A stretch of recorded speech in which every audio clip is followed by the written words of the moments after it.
तुम्हाला माहीतच असेल, आपल्या देशाचे अर्थमंत्री निर्मला सीतारामन यांनी 2025-26 साठी आर्थिक बजेट हे आपल्या देशासमोर सादर केले आहे।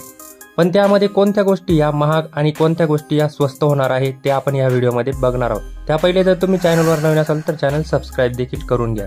केंद्रीय अर्थसंकल्प 2025-26 सादर झाला असून विविध वस्तूंवरील सीमाशुल्क आणि करांमध्ये बदल करण्यात आले आहे। त्यामुळे काही वस्तू स्वस्त होणार आहेत तर काहींवर अतिरिक्त कर लागल्याने त्या महाग सुद्धा होणार आहेत। यामध्ये कोणत्या वस्तू स्वस्त होणार आहे आणि कोणत्या वस्तू महाग असणार आहे यावर एक नजर टाकूया।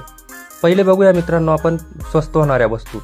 इलेक्ट्रिक वाहनांची बॅटरी म्हणजेच लिथियम आयन बॅटरीसाठी लागणाऱ्या 35 प्रकारच्या भांडवली वस्तूंवरचा हा कर हटवला गेलेला आहे। मोबाईल फोनची बॅटरी उत्पादन, मोबाईल फोनसाठी लागणाऱ्या 28 घटकांवरील कर हा हटवण्यात गेलेला आहे। तांदूळ आणि डाळी, काही डाळी आणि अन्नधान्यांवरील शुल्क सुद्धा कमी केलेलं आहे। चिकटवणारे पदार्थ आणि काही रसायने, औद्योगिक वापरासाठी लागणाऱ्या रसायनांवरील कर कपात करण्यात आलेली आहे।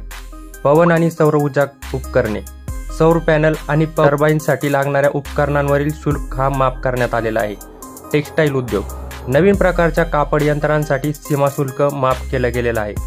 मेडिकल उपकरणे, काही जीवनावश्यक औषधे आणि वैद्यकीय उपकरणांवरील शुल्क हे कमी करण्यात आलेले आहे।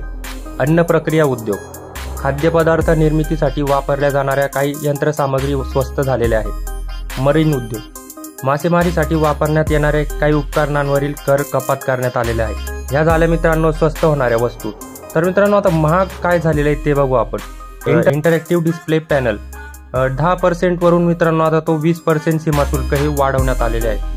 दुचाकी मोटरसायकलसाठी 16 सीसीच्या खालील इंजिन असलेल्या मोटरसायकलींसाठी कर हा 50% वरून 40% केले गेलेला आहे। कापड आणि विणकाम वस्त्रे, काही प्रकारच्या विणलेल्या कापडांवरील कर काढून 20% किंवा 115 रुपये प्रति किलो असा नवा दर लागू करण्यात आलेला आहे।